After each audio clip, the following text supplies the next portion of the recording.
Caramel frosting with evaporated milk is a delicious addition to many southern layer cakes. My recipe, based on the recipe by the YouTuber Chris Cook for You Too, is easy and delicious. If you want to learn more, keep watching. Although caramel frosting with evaporated milk is delicious, in all honesty, I would not call it an easy recipe because it does take a little bit of skill. Here in this large saucepan, I have 1 stick of butter. Also, I have 2 cups or 410 grams of white sugar, 1 cup of evaporated milk, not an entire can, just 1 cup, half a teaspoon of vanilla, and a little bit less than 1/4 teaspoon of salt. I'm going to melt the stick of butter, and then once it's melted, I'm going to add the sugar and stir continuously over medium heat for 5 minutes. After the 5 minutes is up, I'm going to add the evaporated milk. I'm going to stir continuously over medium for 10 minutes until I get it to the color I want. Then I'm going to add the salt and the vanilla once I turn off the heat. Then I'm going to let it cool a little bit. Then I'm going to frost the cake. So as you can see, the butter is now completely melted. It's probably been about 2 minutes. I turn it up to medium high 4 out of 6 because I was impatient, but that's okay.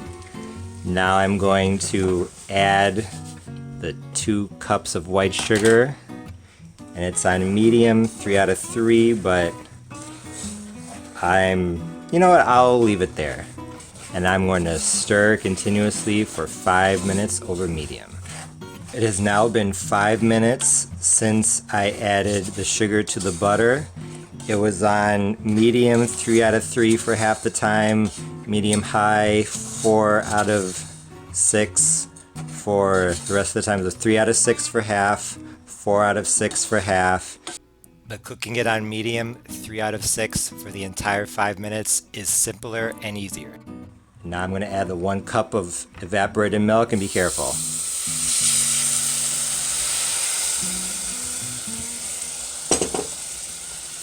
Because it will sizzle.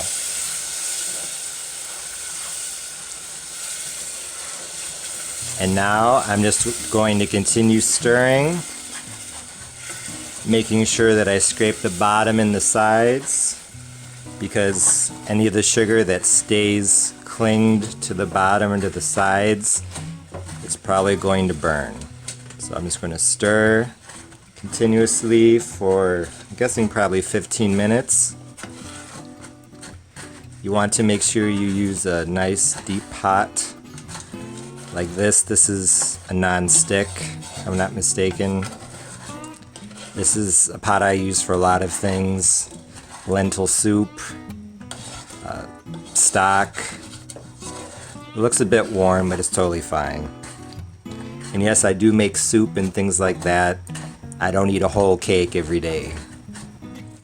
So I'm not sure if you can tell, but I'm using a different spoon, and everything is a little bit different because this is actually my second attempt. The first part of the video, I cooked this a little bit too long. I cooked the evaporated milk for 15 minutes, which basically turned it into a brick. So that didn't work out. What happened is that I could spread it onto the cake, but it hardened and it was just bad. I'll see if I can include a photo. So I'm just gonna boil this for 10 minutes, 10 minutes total after adding the evaporated milk, with 5 minutes before that of just the butter and the sugar once the butter is melted. So I'm almost there, just a few more seconds. This is what it looks like after boiling the evaporated milk for 10 minutes, which I think is what we want. So it's been 10 minutes now. I'm going to turn off the heat, keep stirring a little bit.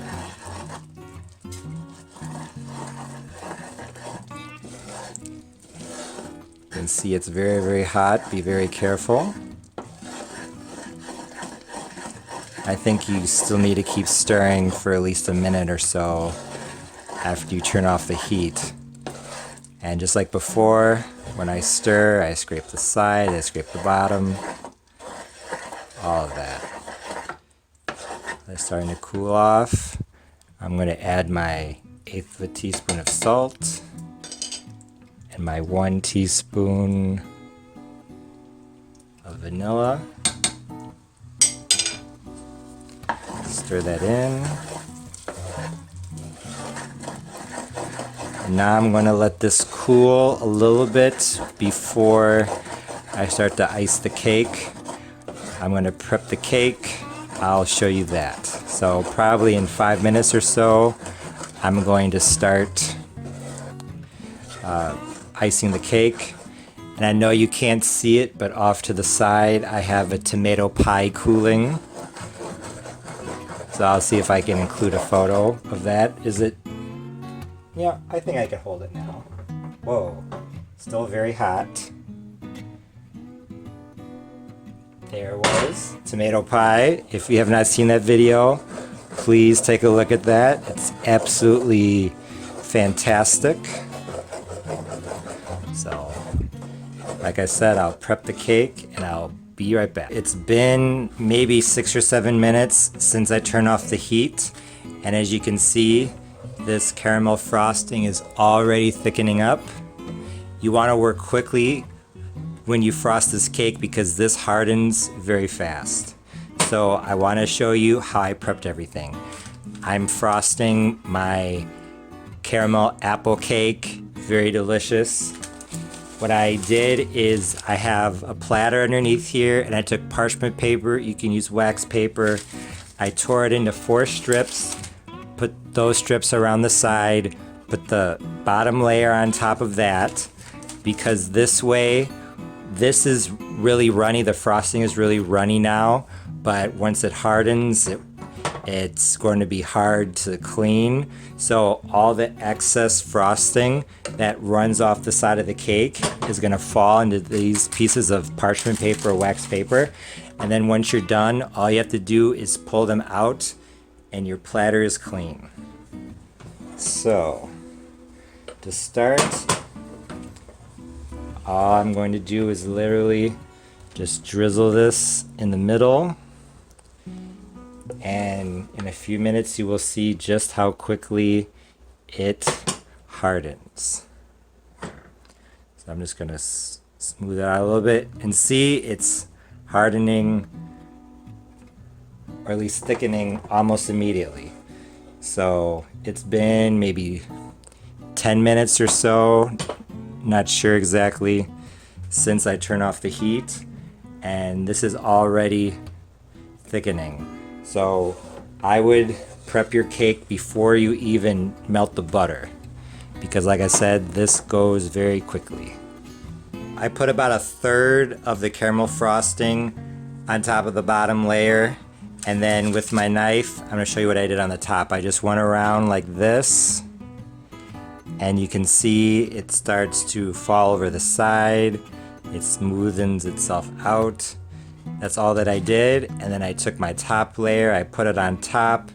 I did want to show you, but as you can see, this is getting hard kind of quickly. All I did is let me see if I can hold it like this so you can see. I was able to turn the pot like this and literally just dump it and let it cascade over like that. So that's easier than using your spoon. Now, see how quickly this hardened? I'm not gonna lie, caramel frosting is a bit challenging.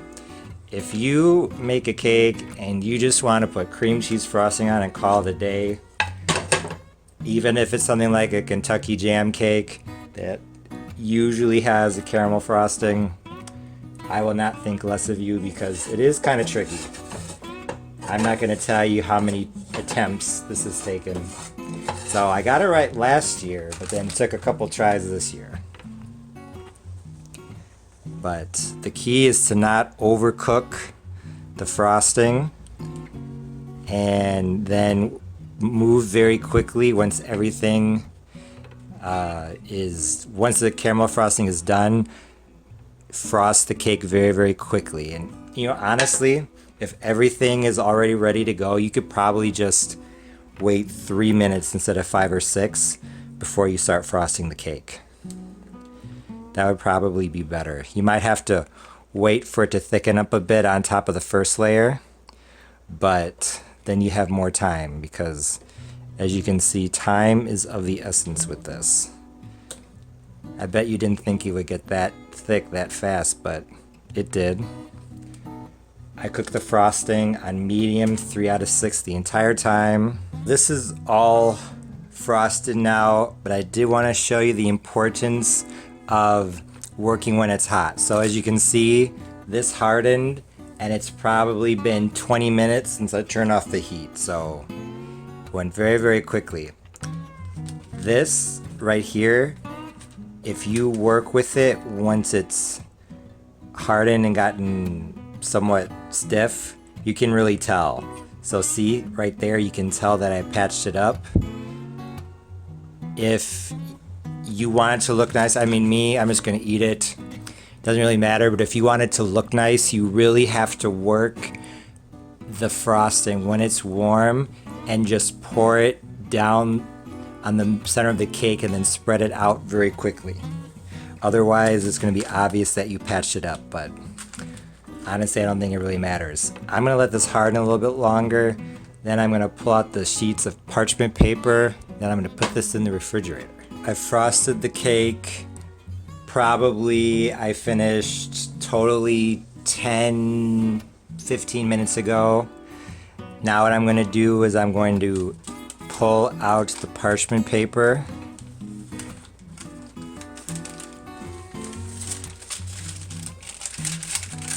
And the platter is mostly clean. Honestly, I think if I waited a little bit longer, it would be cleaner, but I'm ready to just put this into the refrigerator.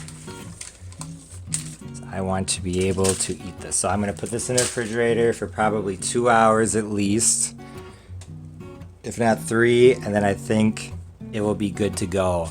I think cakes with caramel frosting are usually better when they're cold. I don't know why. And finally, the tomato pie is...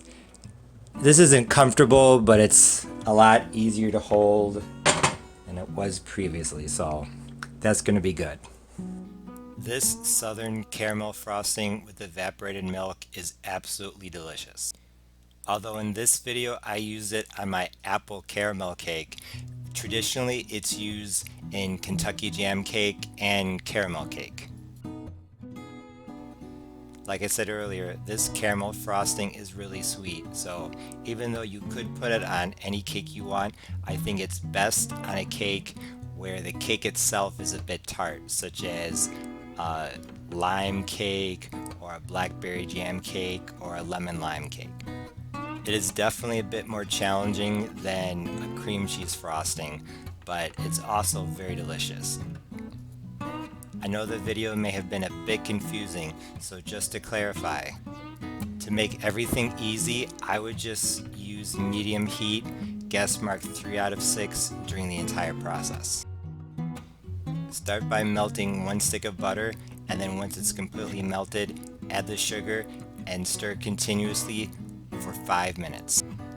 After the butter and sugar have been mixed and heated continuously for 5 minutes, add the evaporated milk, and while stirring continuously, cook for 10 minutes. Once 15 minutes total, since the sugar is added, have elapsed, turn off the heat and add the salt and vanilla. Make sure that your cake and cake platter are prepped before you start melting the butter so that you can start assembling and frosting the cake within 5 minutes of turning off the heat. Although traditional southern caramel frosting with evaporated milk definitely isn't an easy recipe, if you use my detailed instructions, you're sure to have a good result. However, I thought it was important to show my struggles with this recipe, just like with the blackberry pie recipe. I think that if people looking for a caramel frosting video recipe see my video, see how to do it properly, but also see what can happen if it goes wrong, that helps. Sometimes knowing what not to do is just as important as knowing what to do. But like I said, I feel that my recipe for southern caramel frosting is very detailed and exact. So if you've never made this frosting before and you're intimidated by it, follow my recipe and give it a try. I'm sure you won't regret it. Thanks for watching. If you liked this video, please be sure to like, share, comment, and subscribe.